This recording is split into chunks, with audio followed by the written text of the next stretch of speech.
La cybersécurité est un domaine en constante évolution, régulièrement mis en lumière en raison de la croissance exponentielle de la criminalité numérique.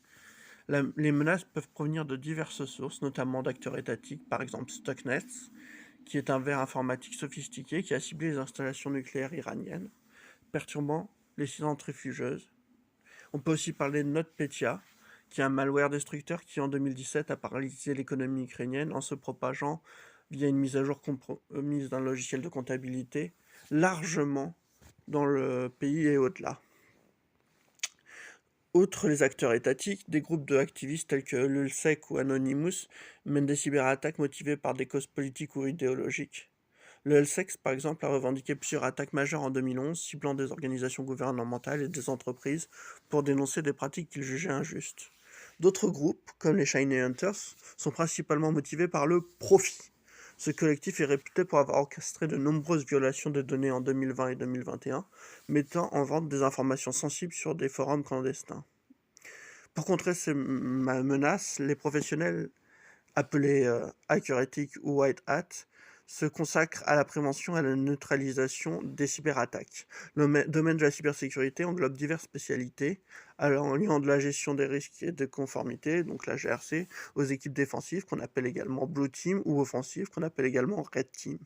Ce cours vise à vous fournir des bases techniques solides en cybersécurité, sans prétendre faire de vous un expert, mais en vous offrant des compétences essentielles pour comprendre et aborder les défis actuels du secteur.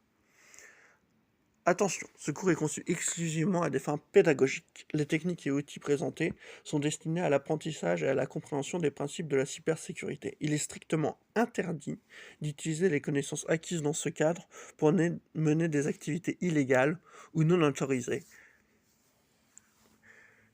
Les auteurs de ce cours déclinent toute responsabilité en cas d'utilisation inappropriée ou illégale des informations fournies. Nous vous encourageons à respecter les lois en vigueur et à adopter une éthique professionnelle rigoureuse dans l'application de ces compétences en cybersécurité. Ce cours est conçu pour vous immerger rapidement dans les pratiques de la cybersécurité. Si le rythme vous semble soutenu, voici quelques conseils pour optimiser votre apprentissage. Revoir les supports, n'hésitez pas à visionner à nouveau les vidéos. Recherchez à l'extérieur du cours, utilisez des ressources en ligne, ChatGPT, ou des forums, ou des Discord, ou tout simplement Google. Il y a des tas de ressources complémentaires qui vous permettront d'expliquer de manière différente, peut-être d'approfondir, et donc ne vous limitez pas à ce cours si vous avez une moindre difficulté. La cybersécurité, c'est beaucoup de recherche personnelle. L'objectif est vraiment de favoriser une démarche qui est proactive, qui est autonome dans votre apprentissage, tout en bénéficiant du soutien nécessaire lorsque cela est requis. Bon, alors, maintenant vient le moment de vous présenter ce qu'on va faire dans le cours. Donc, qu'est-ce qu'on va faire dans le cours? En premier lieu, on va commencer par vous faire installer votre environnement de travail, votre lab. Votre premier lab, parce qu'il y en aura deux.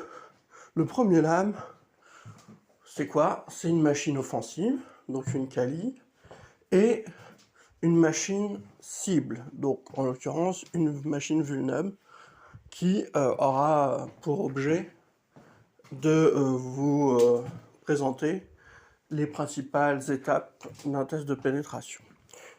Le deuxième élément du cours, ce sera le test de pénétration web. Alors là, on va utiliser une autre ressource qui est également gratuite, puisque je tiens à ce que ce cours soit totalement accessible au plus grand nombre, parce que pour moi, en fait, quand j'ai mis en place ce cours, c'était d'une part une manière de rendre à la communauté qui m'avait soutenu en donnant accès aux francophones qui n'ont pas forcément les capacités de suivre des cours en anglais, où il y a des ressources gratuites, mais où il y a aussi des ressources payantes, et donc de donner l'opportunité au plus grand nombre de pouvoir s'intéresser au sujet. Donc la deuxième partie, ça sera le test de pénétration web à partir d'une application qu'on appelle JustShop, qui est très connue et qui est aussi accessible gratuitement.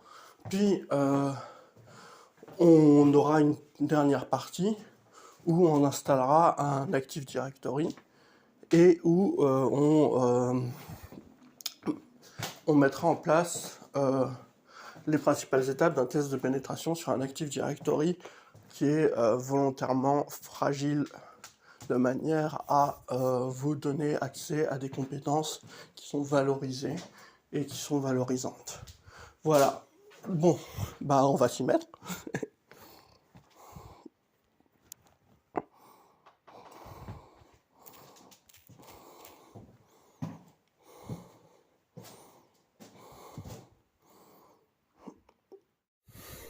Bon, pour installer VMware Workstation Pro, c'est pas très compliqué.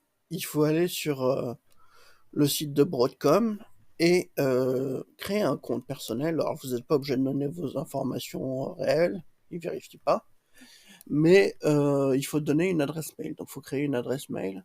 Par ailleurs, une fois que vous aurez créé ce compte, il faudra retourner chercher VMware Workstation Pro. Je pense que vous êtes capable de le faire tout seul, mais je vous ai quand même mis un petit PDF avec 2 diapos de manière à vous aider un peu. J'ai fait exprès de rester un petit peu flou sur cette information-là, parce que je pense que c'est important aussi que vous cherchiez par vous-même si vous êtes un peu bloqué. Alors normalement, avec les 2 diapos, vous devriez pouvoir vous débloquer vous-même.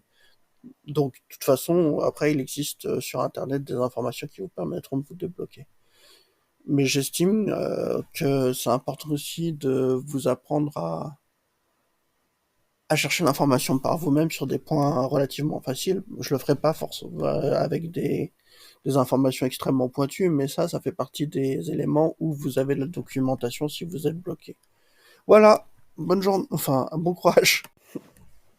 Bon alors, maintenant on va chercher la machine vulnable, donc on tape sur Google vulnable SicOS, on télécharge SicOS, on obtient un fichier zip, on extrait son fichier zip.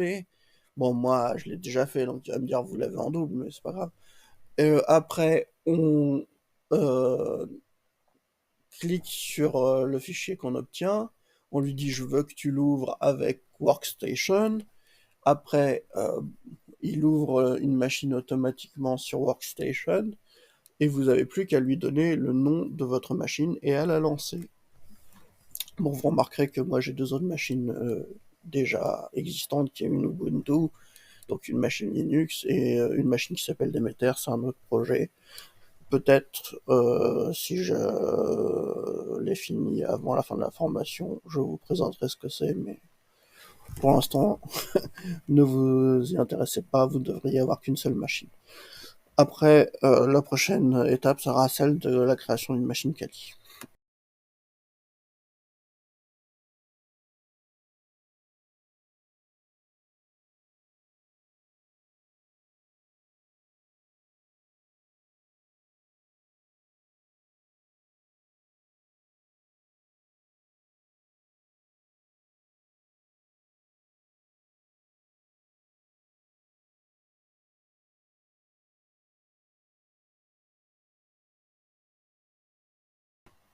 Alors, en premier lieu, on va aller sur le site de Kali Linux.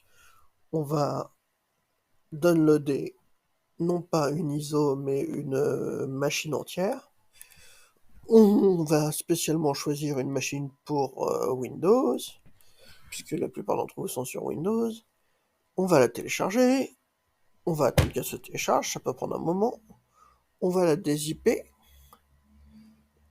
Et une fois qu'elle sera dézippée, on ouvre l'élément qu'on est allé récupérer et on appuie sur le fichier qui va demander si on veut l'ouvrir sous VMware Workstation.